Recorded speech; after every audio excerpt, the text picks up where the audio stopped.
Pare para pensar no seu dia, meu irmão. O que você faz quando você acorda?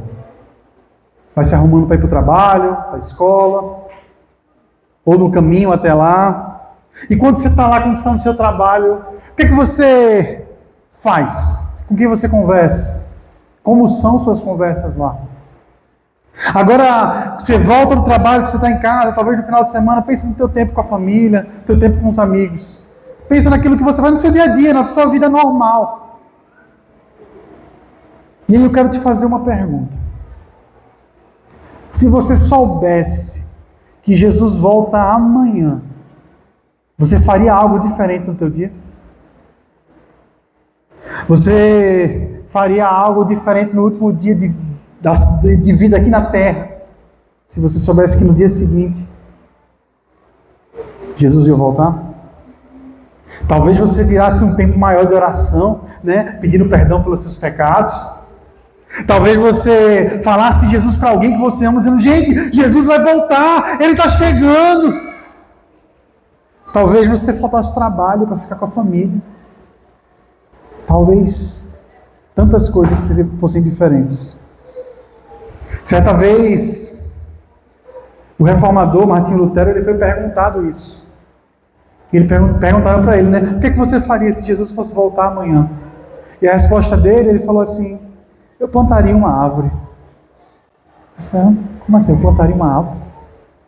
A verdade é que essa resposta dele, ela está carregada de uma entrelinha gigante, como quem diz assim: eu já estou fazendo aquilo que Deus quer que eu faça. Eu já estou vivendo a vida segundo o propósito de Deus. Eu já tenho feito tudo que eu posso fazer. Então eu faria algo trivial, algo simples. Eu ia plantar uma árvore, seja lá o que fosse. A verdade é que, se a sua resposta foi completamente diferente daquilo que você faz todo dia, talvez você precise repensar a maneira como você vive. Porque a verdade é que a maneira como nós vivemos faz muita diferença e faz toda a diferença lá na eternidade. Eu sei que a gente pensa muito aqui em ganhar dinheiro, em cuidar da família, em fazer as coisas, e isso é importante. Mas existe algo que é mais importante. A Bíblia traz para a gente um chamado, uma convocação. Ela chama a gente para viver uma vida para a glória de Deus. E é sobre isso que eu quero falar um pouquinho essa noite com você. Falar um pouquinho sobre como e por que viver para a glória de Deus. Porque se vivemos para a glória dele, nós vamos estar plantando sementes para a eternidade. Nós estaremos vivendo e fazendo de fato aquilo que é necessário. Não para esses 100 anos aqui na terra, se a gente tiver sorte de viver 100 anos. Mas para muito mais além. Lá em 1 Coríntios 10, versículo 31, diz assim: assim, quer vocês comam, quer bebam, quer façam qualquer outra coisa, façam tudo para a glória de Deus. E aí a primeira pergunta que a pessoa se faz, ou pelo menos eu me faço quando leio esse versículo, é: tá, mas o que é que significa isso, fazer para a glória de Deus? O que é viver para a glória de Deus? O que é seja comer, seja beber? Como assim? O que você quer dizer com isso, Saulo? E tem gente que acha que viver para a glória de Deus é passar a vida na igreja. Tem gente que acha que viver para a glória de Deus é estar numa vida onde domingo eu estou na igreja, terça eu estou na célula, quarta eu estou na oração, quinta então eu estou vivendo para a glória de Deus. Meu irmão, deixa eu falar uma coisa para você. Você pode passar de domingo a domingo na igreja e não estar vivendo para a glória de Deus. Você pode passar 24 horas do seu dia fazendo algo religioso, mas não está de fato vivendo para a glória de Deus. Porque a Bíblia nos ensina que vida com Deus e vida para Deus, ela é muito mais um relacionamento do que de fato uma série de ações e ritos que a gente precisa repetir para poder chegar no céu, ou para poder não ir para o inferno. Não é isso não. A verdade é que o nosso Deus, ele é um Deus de relacionamento. E relacionamento com Deus é algo diário. Deixa eu perguntar uma coisa para você. Imagina aí, vou pegar aqui Maela e Eric, que estão namorando. Já imaginou aí, Eric, se você só visse a Maela um dia na semana, por 1 hora e meia, num grupo de 50 pessoas. Ia dar certo esse namoro? Vocês acham que ia dar certo esse relacionamento? Por quê? Não tem tempo de qualidade, não tem tempo de intimidade, não tem tempo junto. Então como é que um relacionamento se sustenta desse jeito? Não se sustenta. E veja, se um relacionamento terreno com uma pessoa que a gente está aqui vendo face a face não se sustenta com 1 horinha na semana, você acha que o seu relacionamento com Deus, que é invisível, que está no céu, é claro, a presença dele é manifesta nesse lugar, mas você passar 1 hora num grupo de pessoas e acha que isso é ter relacionamento, meu irmão, isso não é relacionamento com Deus. Ir para a igreja é bom, é importante, mas ela precisa ser um complemento daquilo que você vive ao longo da semana. Um relacionamento, um namoro, um casamento só vai funcionar se os dois tiverem tempo de qualidade ao longo da semana. E aí quando eles vão se encontrar com um grupo de amigos, eles têm intimidade, tanto para estar junto, quanto para cada um dando atenção para o outro. Faz sentido? Você entende isso? Então assim, Deus, Ele não quer a gente só num domingo. Deus, Ele não quer a gente só numa célula, não. Deus quer a gente todos os dias. Viver para a glória de Deus, meu irmão, é todos os dias buscar a esse Deus, é todos os dias se encontrar com Deus. É claro que nem sempre a gente prioriza, mas se a gente de fato quer um relacionamento profundo, se de fato a gente quer conhecer não só a Deus, mas qualquer pessoa, é necessário ter tempo de qualidade. Aumenta o fundinho. É necessário ter tempo de qualidade. Então, eu gosto muito de pensar, né, na vida com Deus, no exemplo de vida com Deus, como um casamento, sabe? E é engraçado porque a própria Bíblia fala, né, que a igreja é noiva de Cristo. E para cultivar um casamento é necessário um pensar no outro. Para cultivar um casamento é necessário não só o tempo, mas que esse tempo seja de qualidade, que esse tempo seja para o outro, pensado para o outro. Deus, Ele já fez uma coisa absurda, que foi mandar um filho dele para morrer no teu lugar. E Ele continua fazendo todos os dias, Ele continua te abençoando, Ele continua de braços abertos, e todos os dias nos chamando para estar mais perto dEle.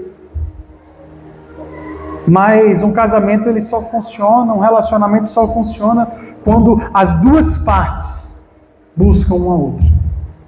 Quando só um está indo atrás, não existe relacionamento. Quando só um está indo atrás, na verdade esse relacionamento ele se rompe. E aí talvez você se pergunte, tá, Saulo, mas então qual é a minha parte nesse relacionamento? Qual é a minha parte nessa aliança? Uma das coisas que eu aprendi no casamento, isso é muito interessante porque nos primeiros anos de casamento, eu estava no primeiro ano especialmente, segundo, eu fiquei muito frustrado, porque tudo que eu fazia, o melhor que eu fazia, mas a Stephanie ainda tinha alguma coisa para reclamar. Não estava perfeito, não era suficiente. Meu Deus, como isso me matava, você não tem noção. Porque eu sempre fui uma pessoa meio perfeccionista, sabe, que queria as coisas tudo certas. Então eu fazia para dizer assim, não, agora eu quero ver. Ela achava um negócio para reclamar. Deus do céu. Sabe? E eu acho que os maridos estão se identificando aí comigo. Mas assim, por que eu estou falando isso? Porque a verdade é que no casamento, eu entendi que eu nunca vou ser perfeito, que eu nunca vou ser o suficiente, que eu nunca vou ser aquele que de fato preenche a vida dela, porque ela não precisa de mim para isso, ela precisa de Jesus. Jesus é quem preenche, Jesus é quem satisfaz, Jesus é quem faz tudo isso. E a verdade é que essa minha frustração me fez parar e pensar e dizer assim, cara, a vontade que dava era dizer assim, então eu vou parar de fazer. E tudo que eu faço é reclamar mesmo, então eu não vou fazer mais nada dessa porcaria. Era isso que eu pensava. Mas aí, orando e conversando, eu comecei a entender que eu precisava fazer o meu melhor, mesmo sabendo que o meu melhor não era suficiente.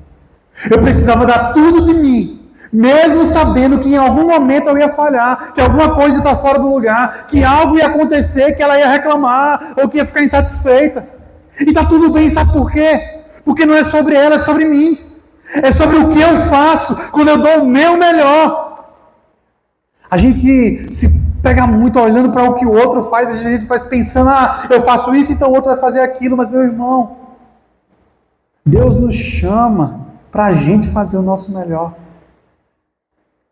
E sabe o que é interessante? Quando eu entendi isso, muita coisa melhorou. Está perfeito? Claro que não. Tem estresse, tem briga, tem reclamação dos dois lados. Mas a expectativa de que eu ia fazer e era se agradar e estava tudo perfeito, acabou.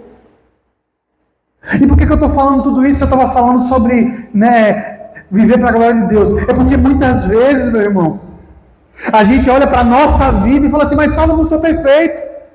Saulo, eu não consigo, eu sempre peco, eu sempre caio nas mesmas porcarias, eu sempre erro, eu volto a beber, eu volto a fumar, eu faço besteira.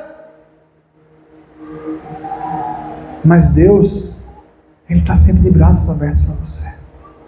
Deus, Ele está lá disponível e Ele diz assim, cara, faz o teu melhor e deixa o resto comigo.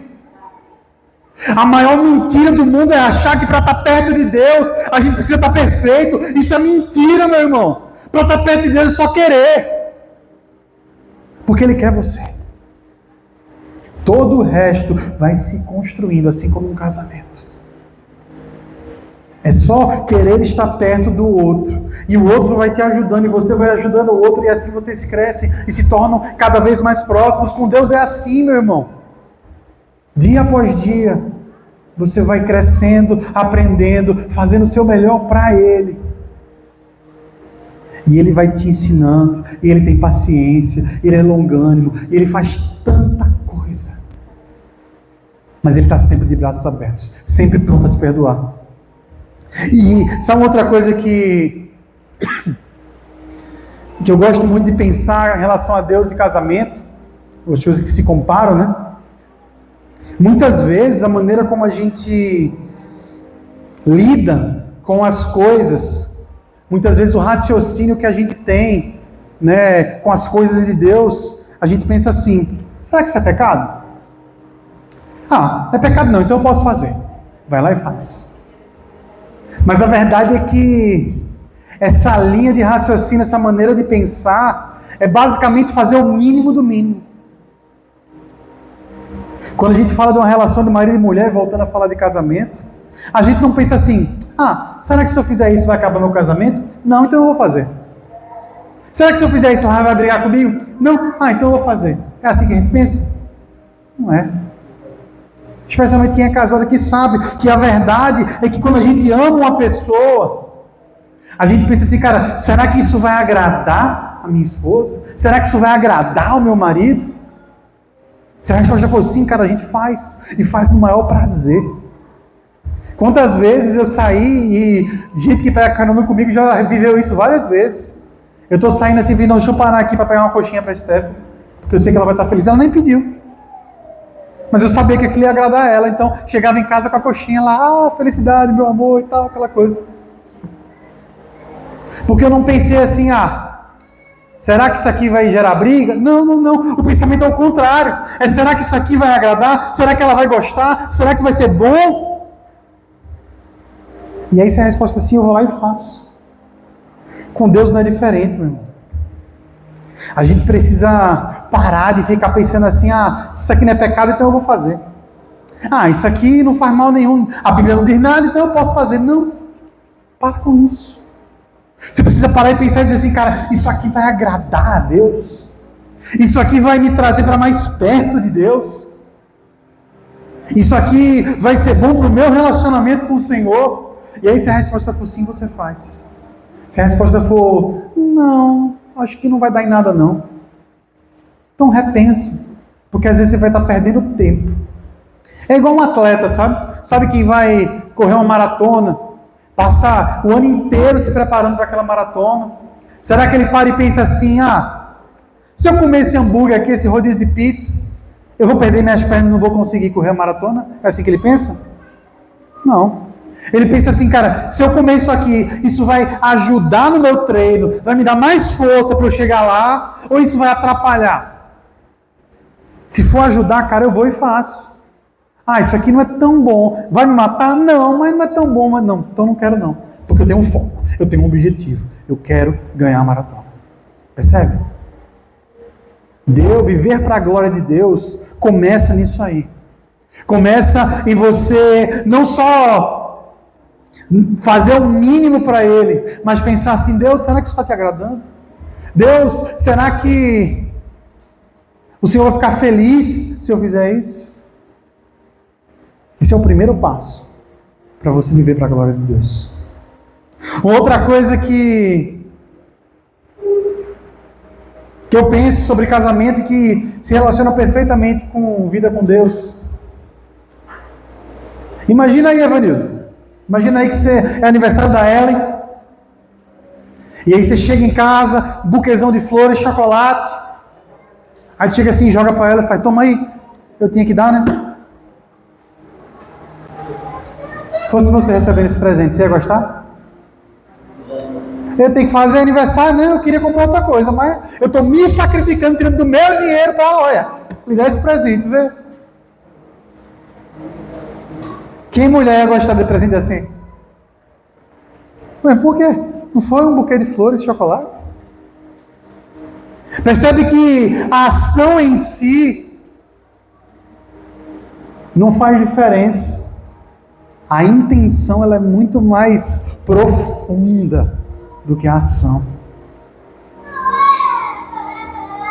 Se a gente vive e faz as coisas por obrigação, só porque tem que fazer, mas isso não vai agradar a Deus. Isso não vai agradar a Deus. Você vê isso muito claramente no Antigo Testamento, por exemplo, em Malaquias. Chega uma hora que ele fala assim, cara, se é assim que vocês vão trazer oferta e culto para mim, nem abre as portas do templo.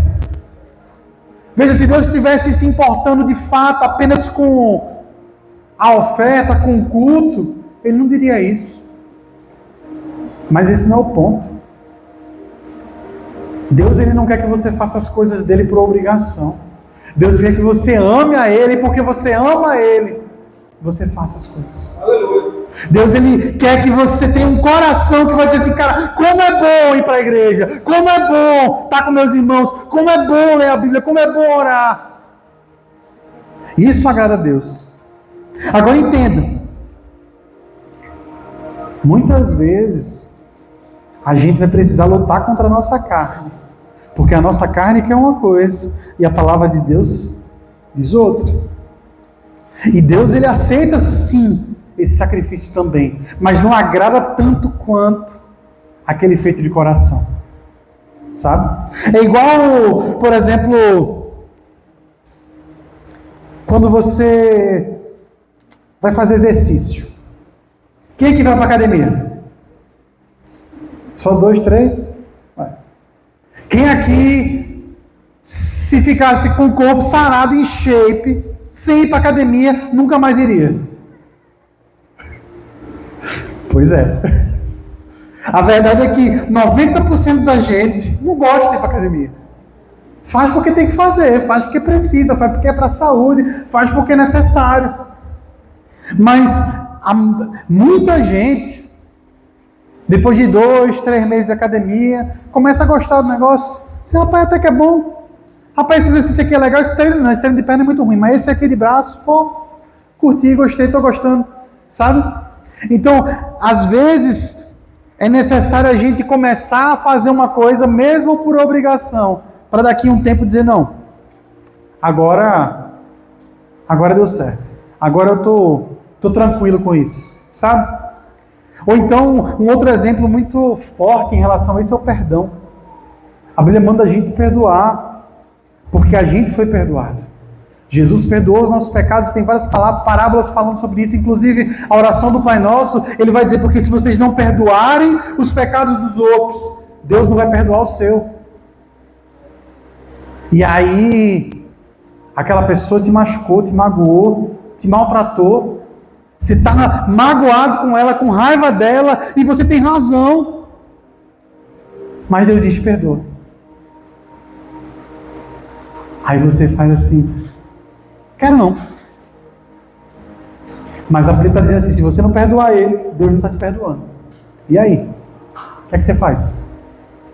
Você começa a exercitar o perdão mesmo sem sentir. Porque tem coisa que demora para descer daqui para cá.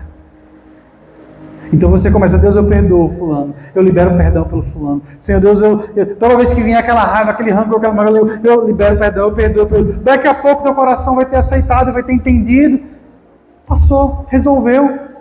Percebe como às vezes tem situações que a gente vai precisar lutar contra a nossa carne, fazer algo que não é bem de coração, mas que a gente sabe que é necessário. E meu irmão, Deus se agrada disso. Deus se agrada da nossa luta contra a carne. A verdade é que muita gente para e pensa, quando ouve essa palavra, pensa assim, Saulo, mas se é para fazer por obrigação, então melhor nem fazer, né? Não, meu irmão, isso é mentira. Faz mesmo por obrigação, faz mesmo sem entender, porque às vezes nos falta maturidade, às vezes nos falta conhecimento. Eu me lembro, num discipulado que eu tinha, eu passei 5 anos sendo discipulado por uma pessoa, e durante 4 anos e 6 meses, eu fiquei batendo martelo nas mesmas coisas. E eu, assim, agradeço a Deus pela paciência da minha discipuladora. E eu lembro que nos últimos 6 meses, quando Deus estava preparando algumas coisas para a minha vida, foi quando eu disse, tá bom, eu vou aceitar isso aí, vou fazer esse negócio aí que você está falando. Rapaz, de repente as coisas começaram a mudar, de repente as coisas começaram a encaixar. E eu lembro que eu voltava na semana seguinte e falava, Dilma, meu Deus, eu não entendia, mas deu certo, agora que eu fiz, aconteceu, meu Deus, realmente, quanto tempo eu perdi? Então muitas vezes a gente vai precisar se submeter, obedecer aquilo que a palavra diz, mesmo sem compreender. E meu irmão, Deus se agrada disso. E Deus vai revelando para você, vai te fazendo crescer em maturidade. E você vai entendendo, e aí quando você entende, você fala, meu Deus, como é bom fazer isso. É que nem quando você vai ler o Salmo 119, por exemplo, que o salmista fala assim, como eu tenho prazer na tua lei, Senhor, a tua lei. Rios de água correm dos meus olhos quando eu não guardo a tua lei. Os teus estatutos são perfeitos. Meu Deus, como é boa a tua lei. E meu irmão, eu não sei se você já parou para pensar nisso. Mas o salmista não estava falando de Jesus. Ele estava falando das leis do Antigo Testamento. De matar bode, cordeiro, de botar sangue ali, de torrar negócio, de ter que fazer isso, E eu fico pensando, meu irmão, como é que esse salmista conseguiu parar e dizer, meu Deus, como isso é lindo. E a única coisa que me faz pensar, a única coisa que eu penso é que ele entendeu que tem um Deus por trás dessa lei que é justo. Então ele está falando, Deus, essa lei reflete a tua justiça, meu Deus, essa lei é maravilhosa. Essa lei reflete a tua bondade, então essa lei é maravilhosa. Mas se ele antes não tivesse obedecido, se ele antes não tivesse feito sem entender, ele nunca chegaria ao ponto de dizer, meu Deus, como é maravilhoso isso aqui. Percebe? Então, meu irmão, a primeira coisa que eu quero te falar, que eu te falei já é, viver para a glória de Deus é viver para agradar a Ele. Viver para a glória de Deus é não buscar fazer por obrigação, mas se precisar fazer por obrigação, tudo bem, Deus se agrada assim também. Terceiro lugar, viver para a glória de Deus é fazer o melhor que você pode, honrando a Ele, seja dando a Ele crédito, prioridade ou exclusividade. Dar glória a Deus é isso. Imagina aí que minha esposa Stephanie faz um bolo bem gostoso, ela dá para você um bolo inteiro. Ela pega um bolão inteiro e entrega para você. Aí depois que ela dá para você e tal, que vocês vão cortar. Aí ela fala assim, agora me dá um pedaço. Aí você faz, eu não. Parece ridículo, né? A pessoa te dá um bolo inteiro, te pedir um pedaço, e se diz, não. Mas a gente faz isso muitas vezes. A gente faz isso com Deus. Deus, Ele dá tudo pra gente. Deus entrega tudo pra gente. E quando Ele diz assim, irmão, vamos tirar uma horinha comigo? Você fala, não, Jesus, estou muito ocupado. Ele pede assim, cara, 10% do que eu te dei, entrega na casa dele. Não, Deus, não vai bater as contas. Ah, não, dá uma esmola para um pobre. Deus, eu não tenho, não consigo. Deus te dá um bolo e você nega a Ele um pedaço. Viver para a glória de Deus é dar a Ele a glória, dar a Ele a honra. Colossenses 3, do 23 ao 24, Deus vai falar o seguinte: tudo que fizerem, façam de todo o coração, como que para o Senhor, não para homens, sabendo que receberão do Senhor a recompensa da herança, pois é a Cristo o Senhor a quem vocês servem. Veja o que Paulo fala, né? Colossenses 3, 23. Tudo que fizerem, façam de todo o coração, como que para o Senhor. Imagine que tem duas pessoas que trabalham na empresa. Uma só faz o necessário, faz o mínimo. Falta sempre que pode, atrasa de vez em quando, sempre que o patrão não traz, sai um pouquinho mais cedo, né? Fica enrolando ali no trabalho. Já o outro faz sempre além do que o patrão pede, né? Vê alguma necessidade, ele vai lá e atende. Faz hora extra se precisar, muitas vezes, né? E ele nunca se atrasa. Evita ao máximo faltar. No dia que tiver uma vaga para promover, quem é que vai ser promovido, o primeiro ou o segundo? Por quê? Porque ele faz o melhor. Porque ele vai além. Veja, viver para a glória de Deus, meu irmão, é em tudo que você faz, tudo que está na sua mão, você faz como se fosse para Deus. Aleluia! Então, está na escola, estudando, imagina que a tua nota, quem vai olhar é Jesus e vai dizer, foi bom, foi ruim. O teu trabalho que tu vai fazer, imagina que teu patrão é Jesus e faz o que tu fizer para Ele. A tua empresa que tu é dono, tu gerencia, pensa que todo teu cliente é Deus, é Jesus. Meu irmão, se você fizer isso, eu garanto a você, a sua vida muda. Já parou para pensar? Já parou para pensar, Eric, que se Jesus senta na tua barbearia para fazer, tu ia cortar bem o cabelo dele, caprichar? Claro que ia. Não, se Jesus chegasse na churrascaria, mano, ia comer bem, não ia comer não? Pois é. Se a gente pensa, ou que faria diferente se fosse Jesus, talvez a gente precise repensar como a gente faz hoje. Porque, como eu acabei de ler e vou ler de novo, tudo o que fizerem, façam de todo o coração, como para o Senhor e não para homens. Aí ele fala no 24, sabendo que receberão do Senhor a recompensa da herança, pois é a Cristo o Senhor a quem vocês servem. Viver para a glória de Deus, meu irmão, é fazer tudo com excelência. É fazer o melhor que você pode, da melhor maneira possível. Não importa o que seja. Se trabalha faxinando casa, faça o teu melhor. Se trabalha cortando cabelo, faça o teu melhor. Se trabalha carregando peso, faça o teu melhor. Eu não sei o que você faz ou deixa de fazer, mas fazer para a glória de Deus é dizer assim, cara, eu estou fazendo isso, e isso é louvor ao Senhor. Eu estou vivendo aqui, e eu vou fazer porque Deus está vendo, e vou fazer porque isso agrada ao Senhor. A gente acha que fazer para Deus é só fazer na igreja, meu irmão, isso é mentira. Quando você faz o teu trabalho com excelência, Deus se agrada. Certa vez, mais uma vez, o Martinho Lutero,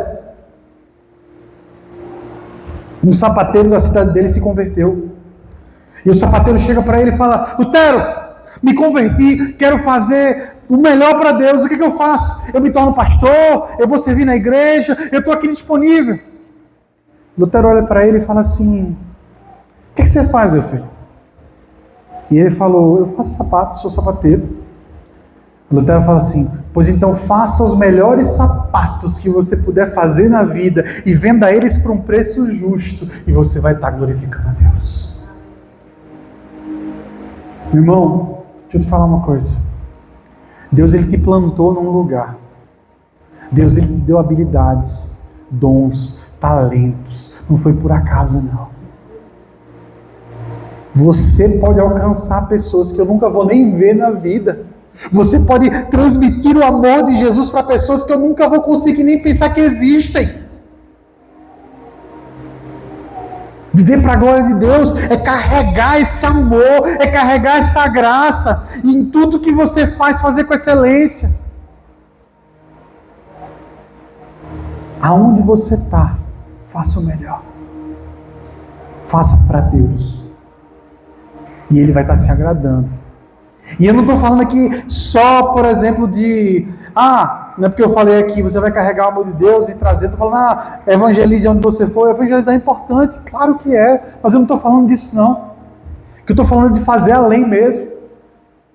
O que eu estou falando é de ser diferente, fazer a diferença. E eu tenho certeza que as pessoas vão perguntar, dizer, mas por que tu faz isso? Eu lembro de uma amiga minha lá na Inglaterra. O trabalho dela, né, ela tinha que servir as mesas num refeitório.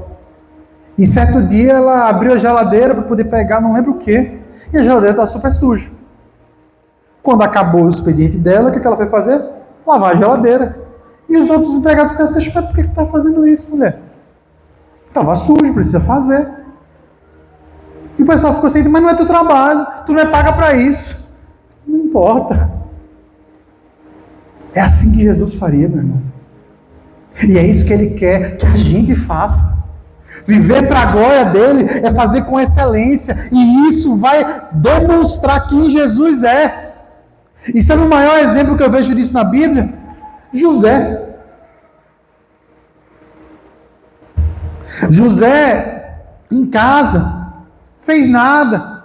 Levantou a inveja dos irmãos porque tinha sonhado. Aí os irmãos vão lá e vendem ele como escravo. Eu não sei você, mas eu ia ficar assim, inconformado. E dizer: pô, não vou nem trabalhar, você é um escravo preguiçoso e safado, não mandei me comprar. Não é a vontade que dá de fazer, né, se for uma situação dessa? Mas José fez diferente. José foi colocado na casa de Potifar e ele fazia o melhor o tempo inteiro. A Bíblia diz que Potifar, vendo que tudo que ele fazia prosperava, deu para ele o governo sobre a casa inteira. A única coisa que ele não tinha era poder sobre a mulher, mas o resto ele mandava nos empregados, ele mandava quem fazia as compras, quanto botava, quanto tirava. O Potifar não preocupava nem com o que ele comia. Quem resolvia era José. O cara que tinha tudo para viver revoltado e não fazer nada, decide fazer com excelência e Deus vai lá e honra ele. Mas aí, como a gente sabe muito bem, a mulher de Potifar, provavelmente também vendo isso, vai lá, tenta ter uma relação com ele, ele corre, ela mente dizendo que ele tentou estuprar ela e aí ele é preso. Mais uma vez injustiçado. E aí, mais uma vez eu me coloco no lugar dele e penso: meu Deus, como será que eu reagiria? Provavelmente eu ia dizer: pô, eu vou morrer na prisão mesmo, não fazer mais nada, dane-se. Mas não é o que José faz. José escolhe ser excelente. Tão excelente dentro da prisão que o guarda da prisão diz assim: não, eu vou criar um cargo para você. Você vai ser agora gerente dos presos. Nem tinha isso, mas ele faz o negócio acontecer porque José se destacava tanto. E José basicamente fazia o trabalho do cara, do carcereiro. E por causa disso, José interpreta o sonho lá do padeiro. E depois de 2 anos, o padeiro lembra dele, fala com o faraó. E no fim das contas, o faraó coloca ele como o segundo maior do Egito. Tudo isso por quê? Porque o tempo todo José escolheu ser excelente naquilo que ele fazia. Ele escolheu fazer tudo para a glória de Deus. Ele fazia tudo, não murmurando, não reclamando, não falando. Não, ele fazia para a glória de Deus. E isso trouxe para ele fruto. Eu sei que para a gente é muito fácil a gente ler, né, e dizer, que legal, mas foram 13 anos, meu irmão, do momento que ele foi vendido como escravo, ao momento que ele passa a ser governador.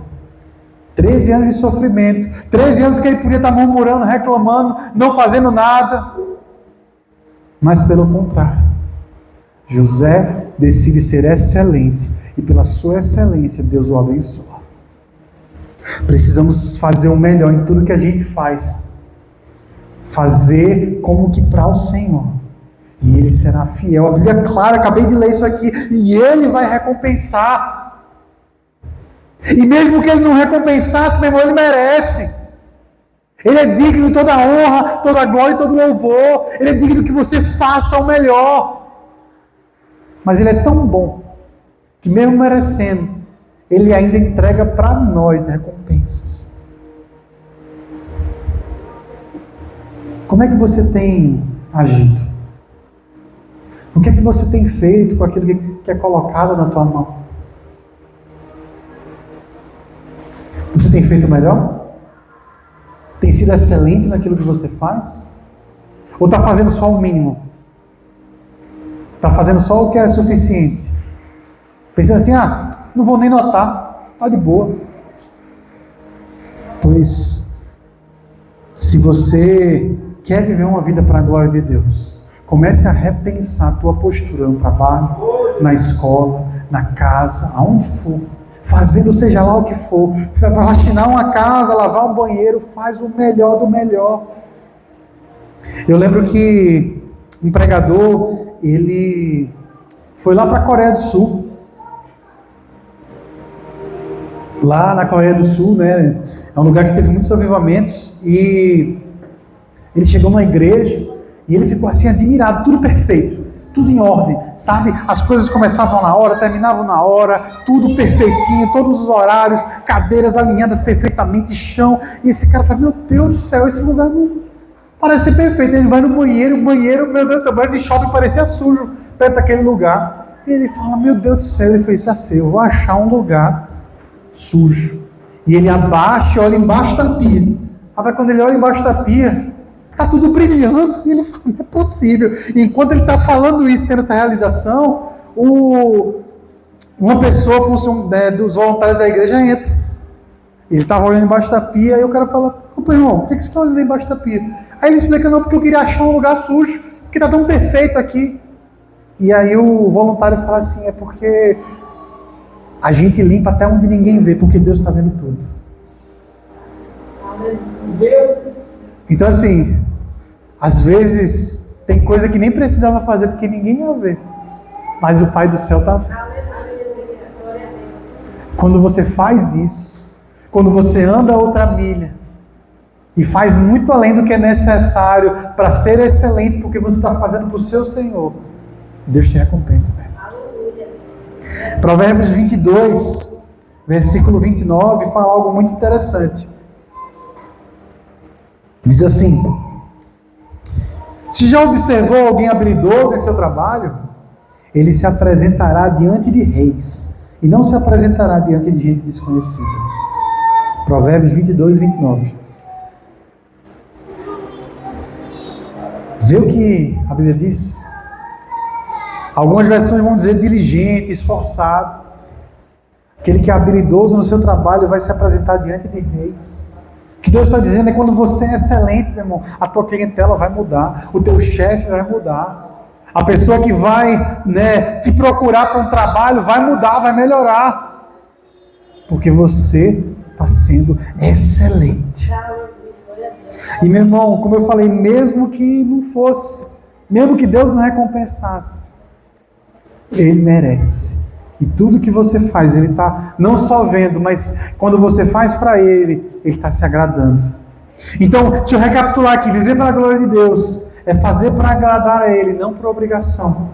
É fazer sempre o melhor que você puder. E em terceiro lugar e último, fazer para a glória de Deus é ser intencional, aproveitando bem o tempo. Efésios capítulo 5, versículo 15 até o 17. Efésios 5, a partir do 15, vai dizer assim: tenham cuidado com a sua maneira de viver, que não sejam como insensatos, mas como sábios,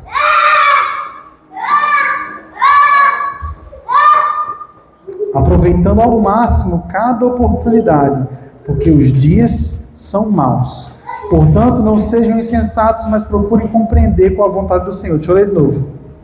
Tenham cuidado com a sua maneira de viver, que não seja como insensatos, mas como sábios, aproveitando ao máximo cada oportunidade, porque os dias são maus. Deus não chamou você para deixar a vida te levar, como fala lá a música do Zeca Pagodinho, né? Não é para deixar a vida te levar, mas é necessário aproveitar cada oportunidade para glorificar Ele. Isso significa que a gente precisa ser intencional em como a gente gasta o nosso tempo, em como a gente investe o nosso tempo, porque é muito comum, é muito natural a gente viver e ser levado pelas circunstâncias. Você vai andando e de repente tem uma coisa para resolver, tem outra coisa para fazer, aí tem isso, daqui a pouco você para dizer: meu Deus, já são 10 da noite e eu não fiz nada que eu queria hoje, eu não tive meu tempo com Deus, eu não vivi isso. A verdade é que a gente precisa ser intencional, meu irmão. Deus deu para todo mundo 24 horas, ninguém tem mais, ninguém tem menos. E é baseado nessas 24 horas que a gente sabe onde está o nosso coração. É baseado nessas 24 horas que a gente sabe o que de fato a gente ama. Quer saber o que você mais ama? Quer saber o que você mais glorifica? O que você mais dá honra e glória? Para olhar o teu tempo. Se você passa tempo demais fazendo algo, provavelmente é porque seu coração está nesse lugar. E veja que isso é uma coisa que é meio que irracional da gente. Não é o que a gente pensa que é bom, mas é o que a gente sente, que o nosso coração tem vontade. Quer que eu prove isso para você? Quem acha aqui que ler a Bíblia é importante? Levanta a mão. Quem acha aqui que ficar no Instagram é mais importante que ler a Bíblia? Levanta a mão. Todo mundo entende, né? Que ler a Bíblia é mais importante que estar no Instagram, correto? Mas não levante a mão não. Quem aqui passa mais tempo no Instagram do que na Bíblia? Percebe? Não é uma questão racional. A minha cabeça sabe que eu preciso. A minha cabeça sabe que eu tenho que fazer. Mas, a vontade tanto de pegar ali, estou fazendo nada, vou aqui. Daqui a pouco você olha no celular, passou quantas horas? 3 horas no dia. Meu Deus, 3 horas, tá bexiga. Sabe? A gente faz e nem percebe muitas vezes. A nossa razão fala que aquilo que a gente sabe que é importante é mais importante, mas a verdade é que o que o nosso coração, que a nossa carne, o que o nosso desejo quer, é o que muitas vezes vai vencer. E é engraçado que essa luta, essa dicotomia, essa coisa, ela não é só privilégio seu não, viu, irmão? Romanos 7, a partir do 19, Paulo vai demonstrar e falar que ele sofreu do mesmo jeito que a gente. Romanos 7, 19 começa dizendo assim: pois não faço o bem que eu desejo, mas continuo praticando o mal que não desejo. Imagina aí, Bíblia e Instagram, mas pode ser qualquer outro exemplo. Ora, se eu faço o que eu não desejo, já não sou eu quem faz, mas o pecado que habita em mim. Então encontro uma lei contra o meu desejo de fazer o bem. O mal está presente em mim. No íntimo do meu ser, tenho prazer na lei de Deus, mas eu vejo outra lei atuando nos meus membros do meu corpo, guerreando contra o íntimo do meu ser, tornando-me prisioneiro da lei do pecado que está em mim. Miserável homem que sou, quem me libertará do corpo sujeito à morte? Percebe o que Paulo está dizendo aqui? Eu sei que ele fala, parece meio complicado, mas o que Paulo está dizendo é o seguinte: eu tenho desejo de buscar a Deus, eu tenho desejo de querer as coisas de Deus, mas eu me vejo fazendo errado, eu me vejo pecando, eu me vejo escolhendo o que eu não quero, porque parece que eu não tenho força para resistir. Eu não sei se você se identifica com isso, mas eu me identifico demais. Quantas vezes eu não erro, meu Deus, como é que eu errei nisso de novo, gente? Parece que eu não quero, parece que eu não amo, parece que não... Mas a verdade é que existe uma carne e um espírito dentro de você que vão brigar para que você faça a vontade de um ou do outro. A Bíblia fala isso lá em Gálatas. O espírito milita contra a carne, guerreia contra a carne guerreia contra o espírito, para que você não faça a sua vontade. Paulo está aqui só desdobrando isso. E talvez você se pergunte, assim como eu já fiz essa pergunta, assim, então qual é a solução, Saulo? Eu estou entendendo o que você está dizendo e de fato eu vivo isso. Eu faço as besteiras que eu não quero fazer e o que eu quero fazer eu acabo não fazendo. Como é que eu resolvo? Eu estou feliz que você perguntou isso. A Bíblia lá em Filipenses 2, versículo 13, fala algo muito importante. Pois é Deus quem produz em vocês, tanto querer quanto realizar, de acordo com a boa vontade dEle. Meu irmão, até o bem que a gente faz, na verdade vem de Deus. Porque a Bíblia diz que a gente é completamente caído e corrupto. Então, tudo que a gente faz é naturalmente mal. Para que a gente possa de fato viver e fazer a vontade de Deus, a gente precisa de Deus. A gente precisa de mais de Deus, de mais do seu Espírito. Então, o que a gente precisa fazer, na verdade, é mais simples do que você imagina. Deixa eu perguntar uma coisa para você antes de falar qual é o segredo. Para emagrecer, a pessoa precisa fazer o quê? Exercício e fechar a boca. Exercício e fechar a boca, é ou não é? É simples? É fácil? Não. É simples, é duas coisinhas. É fácil? De jeito nenhum. Não, mas aí você vai na internet e vê aquele cara dizendo, perca aí 15 quilos, é só você botar essa receita de chá que vai fazer aquilo e aquilo. Funciona? Funciona não. Exercício e fechar a boca. Aí então você fala assim, vou fazer um dia no mês academia e vou comer bem também 2 vezes no mês. Vai emagrecer? Por quê? Você não está uma vez no mês exercitando e 2 vezes no mês comendo uma saladinha? Como é que emagrece então? Sendo todo dia. Beleza, às vezes você pode sair da dieta, tá? Acontece, mas se não for algo constante, se não for algo diário, tu não perde peso não. Eu estou nessa luta. Se não for diário, meu irmão, a gente não consegue vencer. E do mesmo jeito que a dieta e o exercício fazem a gente vencer essa carne aqui. Oração, jejum, leitura bíblica, tempo de comunhão com os irmãos, vai fazer a gente vencer a carne aqui dentro. Ah, Saulo, mas é só isso? Meu irmão, é só isso. Agora, eu volto a perguntar, quanto tempo você está investindo no Senhor? Qual foi a última vez que você fez um jejum? Quanto tempo de oração você tira por dia?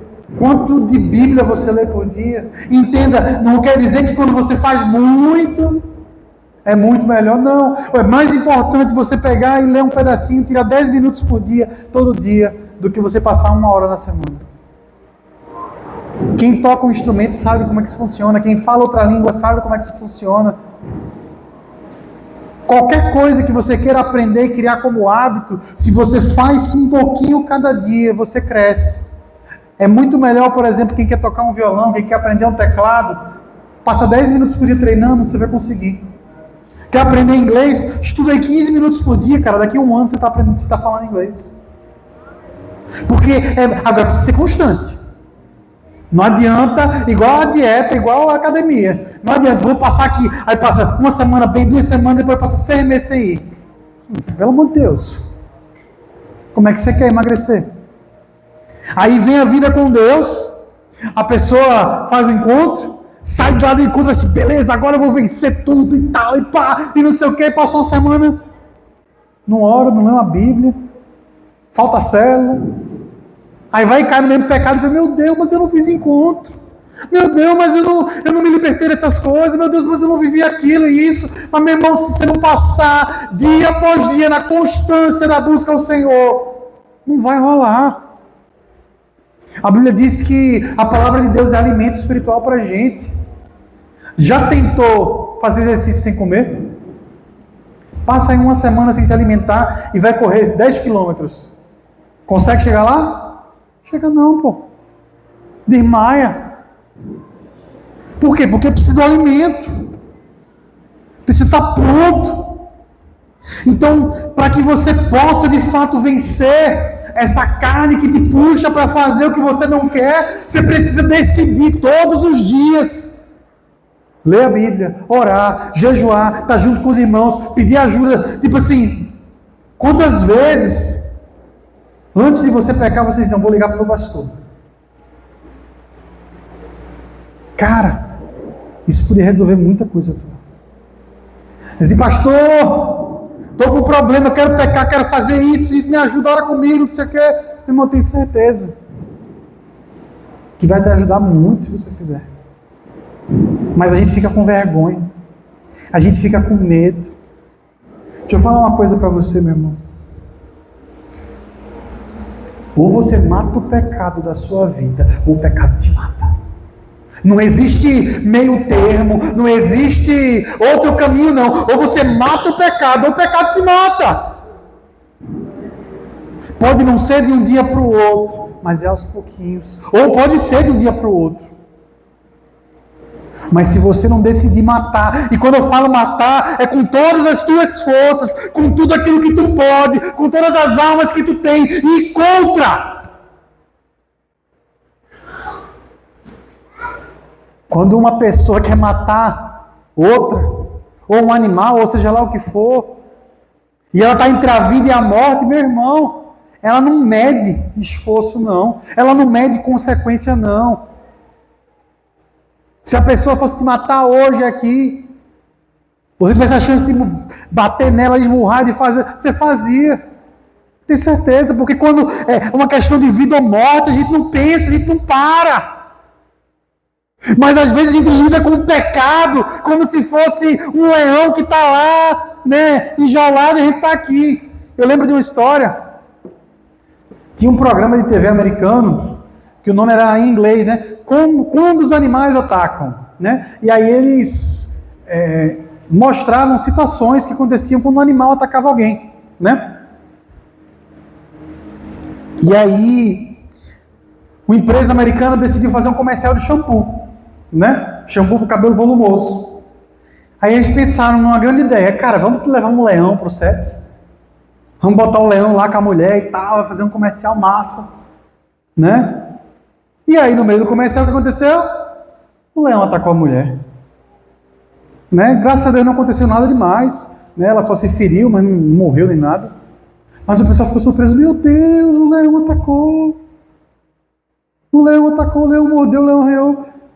Gente, o leão é um predador. Topo da cadeia alimentar. Quando ele não está matando, ele está pensando em matar.